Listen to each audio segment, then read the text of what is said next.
Assalamualaikum warahmatullahi wabarakatuh. Berjumpa lagi dengan saya Ibu Oki Lindasari, guru SMP Negeri 3 Margahayu beserta Leksam Bedas dari SR04.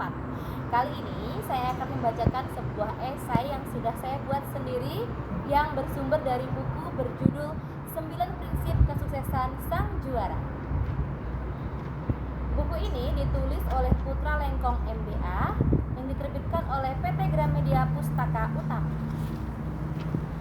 Awal mula saya memilih buku ini, buku yang berjudul 9 Buku Kunci Sukses Dalam Hidup, karena berisi tentang prinsip kesuksesan sang juara.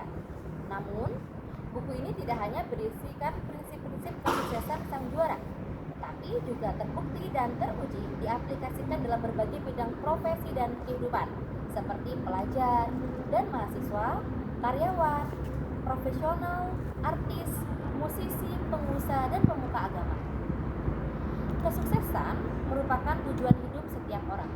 Namun, pencapaian kesuksesan setiap individu tentunya berbeda. Masalahnya, seringkali ukuran kesuksesan itu adalah sesuatu yang terlalu mainstream. Kekayaan, jabatan, karir, dan status sosial seringkali menjadi ukuran utama kesuksesan seseorang. Padahal, seseorang bisa saja membuat ukuran sukses yang sederhana. Contohnya, di kalangan pelajar misalnya, dikatakan sukses jika mereka berhasil mempersembahkan nilai yang sempurna untuk membanggakan orang tuanya. Namun, bagi saya sendiri, kesuksesan adalah ketika saya dapat membahagiakan orang tua saya dan berguna untuk orang di sekitar. Hal ini memang terdengar klise, tetapi itulah tujuan hidup saya. Kesuksesan tersebut tidak akan datang dengan tiba-tiba. Kesuksesan perlu diusahakan dengan semaksimal mungkin. Hal pertama yang harus dilakukan sebagai bentuk perjuangan meraih kesuksesan adalah menentukan target. Setiap orang mempunyai target yang jelas akan apa yang ingin dicapai agar di tengah perjuangannya ia tergerak untuk berhenti atau berbalik arah. Ia ingat dan sadar tujuan awalnya apa. Namun meskipun telah menentukan target, kita tidak boleh berpuas diri dengan apa yang kita raih. Asalkan tujuannya baik, kita dapat terus meningkatkan target kesuksesan kita. Setelah target, hal yang harus dilakukan adalah memulai. Seringkali bagian awal menjadi masa-masa rawan yang berat yang kemudian berujung pada perilaku menyerah. Hal yang paling sulit adalah memulai, karena memulai berarti mencoba berubah. Perubahan tidak selalu dapat dilakukan atau bahkan diterima dengan baik.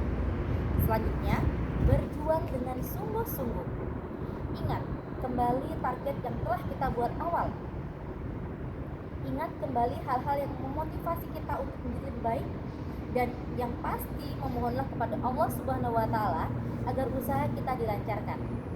Setelah rangkaian perjuangan yang dilakukan, jika apa yang kita lakukan sudah maksimal dan sudah menjadi takdir kita, maka kesuksesan tersebut akan kita raih.